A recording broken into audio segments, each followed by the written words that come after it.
Eto nga pala yung binili kong baboy, medyo frozen pa siya, tapos bumili rin pala ako ng atay. Yung atay nga pala na defrost ko na siya kaya medyo malambot na. Etong video nga palang to, pagka uwi ko galing trabaho, nagbihis lang ako tapos dumiretso na ako ng kusina kasi nga imamarinate ko tong atay tapos yung baboy. At ayan nga, inumpisahan ko nang hiwain yung atay. Nakalimutan ko kung kalahating kilo ba to or 1 kilo ba tong atay na nabili ko. Habang hinihiwa ko nga pala to, tapos pagkatapos kong hiwain, hinuhugasan ko siya. Dahil nagmamadali na rin ako kaya yung hiwa ko talaga dito medyo malalaki. At ayan nga, tapos na akong maghiwa. Medyo natagalan din talaga ako sa paghihiwa ng atay.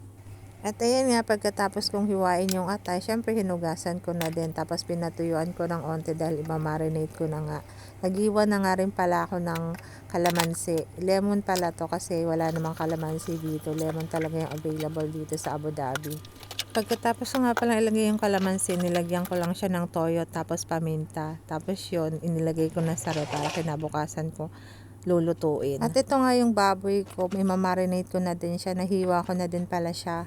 At ayan, nilagyan ko din ng toyo at kalamansi tapos paminta. Katulad din ng ginawa ko dun sa atay.